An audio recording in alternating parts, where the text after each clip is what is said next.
Assalamualaikum.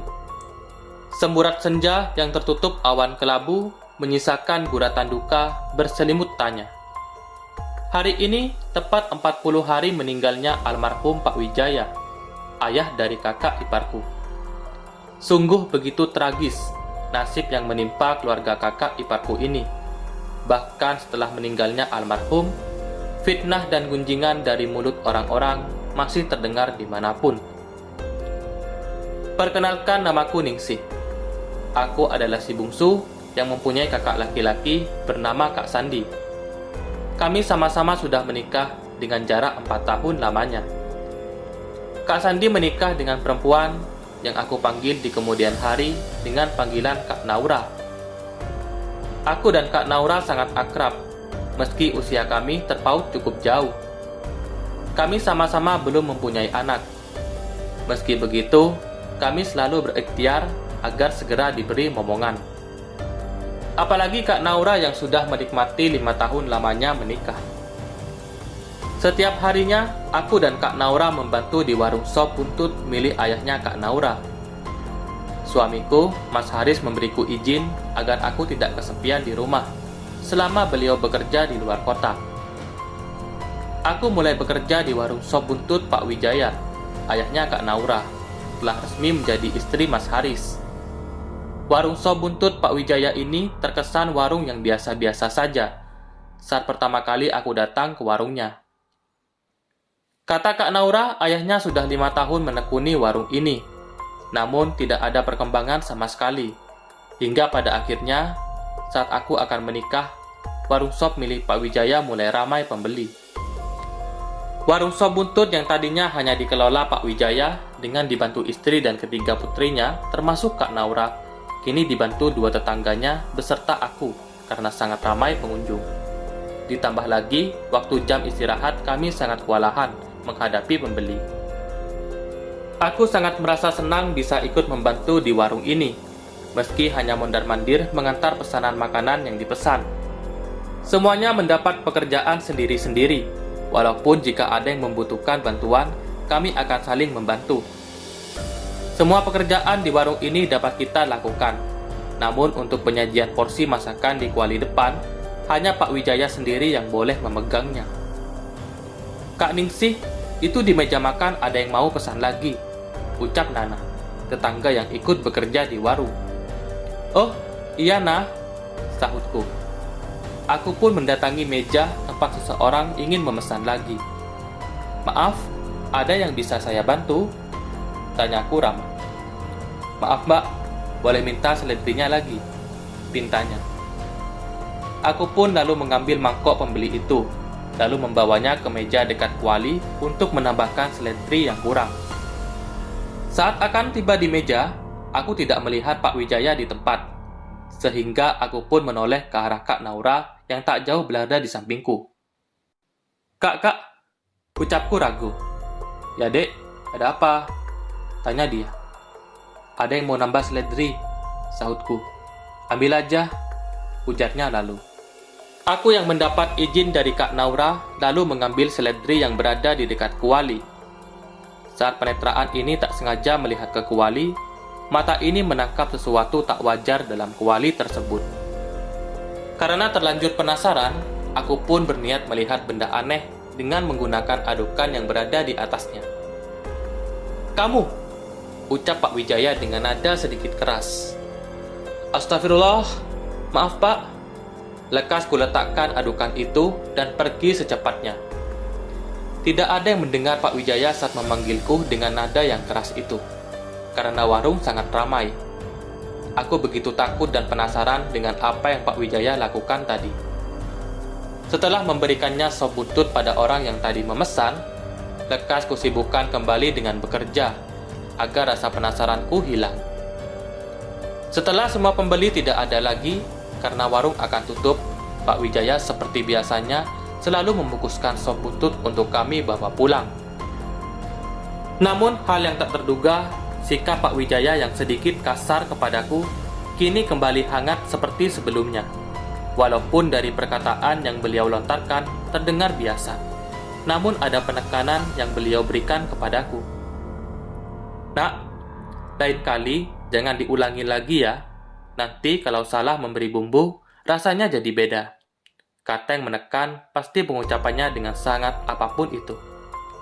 Setelah menerima bungkusan sop itu, aku dan Kak Naura pulang ke rumah kami. Ya, aku dan Kak Naura tinggal bersama di rumah keluargaku.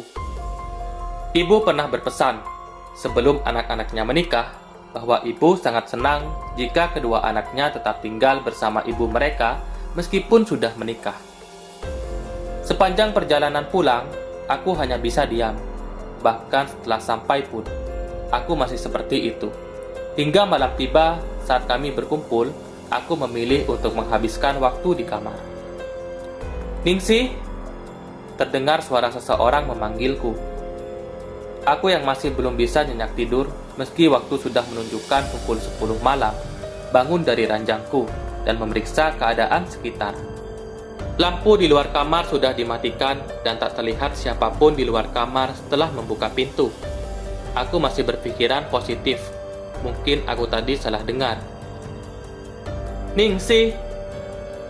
Terdengar lagi suara memanggilku saat aku sudah menyelimuti tubuhku. Aku mulai merasakan ada yang tidak beres. Suara orang memanggilku terdengar asing, dengan nada serak lelaki tua yang bukan suara ayahku. Segera aku penjamkan mata ini, berharap suara itu tidak terdengar lagi. Belum 5 menit ku penjamkan mata ini. Prot! Ku edarkan pandanganku setelah mendengar suara benda jatuh. Lekas ku ambil figura yang terpampang fotoku, memungutnya dari lantai. Ningsih! Suara itu terdengar lagi. Dengan segera kututupi diri ini menggunakan selimut. Aku merasa ketakutan saat mendengar suara yang memanggilku semakin dekat. Ku baca doa semampuku hingga tak terasa aku mulai mengantuk dan tertidur. Suara azan subuh samar-samar terdengar. Kubuka mata yang masih mengantuk ini. Dengan malas, aku pun beranjak untuk menjalankan ibadah wajib 2 rakaat ini. Sepanjang melaksanakan sholat, otakku tak tenang. Pikiranku berlarian, mempertanyakan sebenarnya apa benda aneh yang berada di kuali sop itu, hingga Pak Wijaya seperti itu padaku. Dek, sapa Kak Naura? Aku terperanjat olehnya. Kamu kenapa? Tanya dia setelah kami selesai menjalankan sholat berjamaah. Gak apa-apa Kak, sahutku. Pasti ada apa-apa. Kak Naura menelisik. Ayo, bilang aja sama kakak, tuturnya. Aku pun lantas menanyakan sesuatu padanya dengan sangat hati-hati. Kak, kalau boleh tahu, kenapa hanya ayahnya kakak saja yang boleh memegang kendali di bagian perkualian itu? Apakah beliau tidak yakin pada keluarganya, termasuk kakak? Tanyaku kemudian. Kakak juga sebenarnya penasaran, Dek. Mengapa ayah gak bolehin kita buat sekedar mendekatinya? Padahal dulu ayah gak seperti itu. Kita selalu bergantian buat ngambil kuah sopnya di kuali, terangnya. Kak, panggilku lirih. Ya, sahutnya. Kakak jangan marah ya. Ningsih kemarin lihat ada anu di dalam kuali sop ayah, ucapku. Maksudnya? Kak Naura mengernyitkan dahinya. Di kuali sop ayah, kemarin Ningsih lihat ada benda aneh. Pas Ningsih mau ngaduk itu sop buat nyari tahu benda apa, ayahnya Kak Naura datang, terus ngebentak Ningsih, meski gak begitu keras, ucapku. Kak Naura diam, wajahnya menyiratkan kalau dia sedang memikirkan sesuatu. Hingga, Dek, kamu mau gak bantu kakak? Usulnya. Kita selidiki apa yang sebenarnya terjadi di warung kita. Kakak juga ngerasa kalau warung kita ada yang tidak beres, sambungnya. Aku pun mengangguk. Meski dalam hati, aku tak yakin dengan apa yang Kak Naura usulkan. Pukul 7 pagi, aku dan Kak Naura sudah berada di warung sop ini. Semua orang yang bekerja sudah datang, dan kami memulai dengan membersihkan semua yang ada di sini. Seperti mendapat kesempatan, Kak Naura langsung mengajakku ke kuali sop setelah melihat ayahnya pergi menggunakan sepeda motornya. sedang yang lain termasuk ibunya sedang berada di belakang. "Jaga-jaga ya," ucap Kak Naura. "Oke," sahutku. Kak Naura lantas membuka kuali sop yang sedang dimasak itu. Dengan tangannya yang cekatan, dia mulai mengaduk sop itu. "Ningsih, sini," suruhnya. Aku pun mendekat. Betapa kagetnya kami saat melihat sesuatu tak lazim berada di kuali sop yang sangat menggiurkan ini. Tangan kami menutup rapat-rapat mulut ini, berharap ini tidak seperti yang kami bayangkan. Kak Naura cepat-cepat menutup kembali kuali yang sedang digunakan untuk memasak itu, dan meletakkan kembali centong pengaduknya. Aku pun lantas melakukan pekerjaanku yang tadi tertunda, dan Kak Naura pun langsung menyusul menyapu bagian tengah saat mendengar suara motor ayahnya mendekat. Dengan hati yang berkecamuk, aku mengelap meja-meja tamu dengan keringat yang mengucur deras. Aku dan Kak Naura harus terlihat seperti biasanya. Tidak boleh ada rasa curiga dari kami yang terlihat. Waktu sudah menunjukkan sore hari, saat pelanggan terakhir selesai mendapatkan pesanannya dan sop sudah habis juga. Aku dan Kak Naura lantas pulang ke rumah kami. Sesampainya di rumah, aku dan Kak Naura langsung ke kamar kami masing-masing dan akan berkumpul untuk menjalankan sholat berjamaah. Seperti biasanya, aku dan Kak Naura kalau pulang membawa sop yang ayahnya Kak Naura bungkuskan itu, mata kami tertuju pada ibu saat kami menyium semerbak kuah kaldu sop yang menggiurkan itu tengah dihangatkan. Aku dan Kak Naura menunggu semua anggota keluarga kumpul di sini untuk mengatakan sesuatu tentang kegundahan kami. 10 menit berlalu, ayah, ibu, Kak Sandi, dan suamiku Mas Haris sudah berkumpul di meja makan. "Maaf," ucap Kak Naura. Semua yang berada di meja makan ini menghentikan aktivitasnya, menunggu apa yang akan dikatakan Kak Naura. "Jangan makan sop buntut itu," lirihnya menundukkan kepala. "Kenapa, Naura?"